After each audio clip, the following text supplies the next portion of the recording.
Hi friends, welcome to Manjula's diary. இன்றைக்கி இந்த விலாகில் கேழ்வரகு ரொட்டி ராகி ரொட்டி எப்படி செய்யுது அப்படின்னு பார்க்கலாங்களா. நான் 1/2 kg எவ்வளோ ராகி மாவு எடுத்துகிட்ருக்கேன். 1/2 kg ராகி மாவுக்கு 2 வெங்காயம் போட்டுக்கிறேன், 4லேருந்து 5 பச்சை மிளகாய் போட்டுக்கின்னு சாப்பரில் சாப் பண்ணிடுக்கிறேன். இப்படி சாப் பண்ணிக்கணும். அப்போ உங்களுக்கு ரொம்ப மெலீஸாக வரும் வெங்காயம் பாருங்க. இந்த மாதிரி சாப் பண்ணிக்கணும். இது சாப் பண்ணிக்கின்னு இதில் ஒரு பவுலில் இது எல்லாத்தையுமே போட்டுக்கின்னு ஒரு 1/2 kg எவ்வளோ நான் ராகி மாவு போட்டுக்கிறேன். எல்லாம் ஷிஃப்ட் பண்ணிக்கணும். இது ரொம்பவே ஹெல்த் பெனிஃபிட்ஸ் இருக்குது ராகி மாவில். நாங்கள் களி செஞ்சு சாப்பிட்லாம், ரொட்டி செஞ்சு சாப்பிட்லாம், கூழ் செஞ்சு சாப்பிட்லாம். இதுக்கு ஒரு 1/2 kg எவ்வளோ ராகி மாவு போட்டுக்கின்னு ஒரே ஒரு ஸ்பூன் அளவுக்கு அரிசி மாவு போட்டுக்கிறேன். தேவையான அளவுக்கு உப்பு போட்டுக்கணும். ஒரு 1/2 ஸ்பூன் அளவுக்கு வெள்ளை எள்ளு போட்டுக்கிறேன். கொஞ்சம் கொத்தமல்லி போட்டுக்கிறேன்.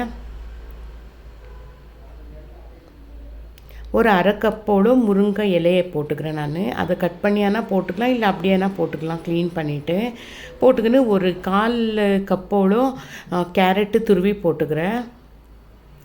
இதையும் போட்டுக்கின்னு ஒரு 1/4 கப்போடு தேங்காயும் திருப்பி போட்டுக்கணும். இதெல்லாம் போட்டால் நல்லா டேஸ்ட்டாக இருக்கும். ரொம்ப கேரட்டெல்லாம் ஹெல்த்துக்கு ரொம்ப நல்லது இல்லையா, அதனால் இதெல்லாமே சேர்த்தா ரொம்ப நல்லாயிருக்கும். நல்லா டேஸ்டியாகவும் இருக்கும் ரொட்டி சாப்பிட்றதுக்கு.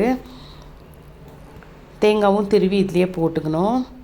இதெல்லாமே போட்டுக்கின்னு முதல்ல ஒரு தடவை நல்லா நீட்டாக கலந்துக்கணும் நாங்கள். ஏன்னா வெங்காயத்துலேயே தண்ணி விடும், அதனால் ஃபஸ்ட்டு நீட்டாக கலந்துக்கின்னு கொஞ்சமாக சுடுதண்ணி வெதப்பாக இருக்கிற சுடுதண்ணி எடுத்து நீட்டாக போட்டு கொஞ்சமாகவே போட்டு கலந்துக்கணும். ஒரே வாட்டி தண்ணி போட்டுடாதீங்க, அப்போ ரொம்ப தண்ணி ஆயிடுச்சுன்னா தட்டுறதுக்கு ரொம்ப கஷ்டமாக இருக்கும்.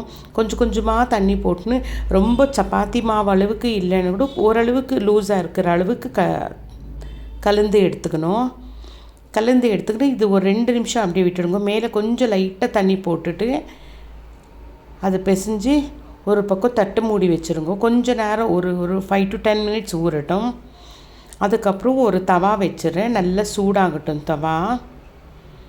நான் ஒப்பட்டுது ஷீட் எடுத்துங்கிறேன். அப்படி இல்லைன்னா பட்டர் ஷீட்டு கூட எடுத்துக்கலாம். நீங்கள் ஃபஸ்ட்டு ஒரு ஸ்பூன் எண்ணெய் போட்டுட்டு எல்லாமே ஸ்ப்ரெட் பண்ணி விட்டுட்டு ஒரு சப்பாத்தி மாவு செய்யணுன்னா நாங்கள் எந்த அளவுக்கு நாங்கள் எடுத்துப்போம் அதுக்குன்னா கொஞ்சம் பெருசாக எடுத்துக்கின்னு முதல்ல போட்டு இந்த ஷீட் மேலே போட்டு நிதானமாக தட்டணும்.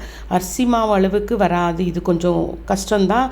பட் இருந்தாலும் நம்ம ட்ரை பண்ணால் ஆறாமல் செய்யலாம் பாருங்க. நம்ம அட்ஜஸ்ட் பண்ணி தட்டணும். கையில் நீட்டாக இப்படி தட்டணும். பொறுமையாக நாங்கள் தட்டினோம்னா ரொம்பவே நல்லா வரும். இது செய்யறதுக்கு எங்களுக்கு கொஞ்சம் பொறுமை தேவை, அவ்வளோதான். பாருங்கள், இந்த அளவுக்கு நீட்டாக தட்டிக்கின்னு அந்த ஒரே ஒரு ஸ்பூன் அளவுக்கு எண்ணெய் போட்டுக்கணும். தவா மேலே போட்டுக்கு இந்த ஷீட் எடுத்து அப்படியே திருப்பி போட்டுட்டு மேலே இப்படி தட்டி விட்டுட்டு முள்ளுமாக நம்ம அந்த மாவை பிரித்து விட்டோம்னா நீட்டாக வந்துடும். பாருங்கள், இந்த மாதிரி வரும். நிதானமாக அந்த ஷீட்டை எடுக்கணும் நம்ம, அப்போது நீட்டாக வந்துடும். அதுக்கு தான் அந்த ஷீட்டு மேலே நம்ம எண்ணெய் போட்டு தட்டணும். அப்போ தான் உங்களுக்கு அது ஒட்டிக்காது. அதுக்கப்புறம் உடனே இதை ரொட்டியை திருப்பி போட்டுடாதீங்க. திருப்பி போட்டிங்கன்னா என்னாலும் ஒடிஞ்சிரும். அதனால் எண்ணெய் போட்டணும். ஃபஸ்ட்டு எண்ணெய் போட்டு ஒரு செகண்ட் அப்படியே விட்டுடுங்கோ, வேகட்டும். வெந்துட்ட பிறகு நிதானமாக பொறுமையாக எடுத்து திருப்பி போடணும். திருப்பி போட்டு இன்னும் ஒரு ஸ்பூனு ஆயில் போட்டுட்டு மறுபடியும் ஒரு செகண்ட் அப்படியே விட்டுடணும் நீங்கள். அப்போ தான் இது நீட்டாக நம்மளுக்கு ஒடியாமல் வரும். ரொம்ப ஹெல்த் பெனிஃபிட்ஸ் இருக்குது. நீங்களும் ஒரு வாட்டி ட்ரை பண்ணி பாருங்கள் ஃப்ரெண்ட்ஸ். ரொம்பவே நல்லாவும் இருக்கும், டேஸ்டியாகவும் இருக்கும். உங்களுக்கு இந்த vlog இஷ்டம் இருக்கும்னு நினைக்கிறேன். உங்களுக்கு இந்த vlog பிடிச்சிருந்துச்சின்னா லைக் பண்ணுங்க, ஷேர் பண்ணுங்க, மறக்காமல் சப்ஸ்கிரைப் பண்ணுங்க. Thank you friends. ப்ளீஸ் என் சேனலை ஃபாலோ பண்ணுங்க. தேங்க்யூ.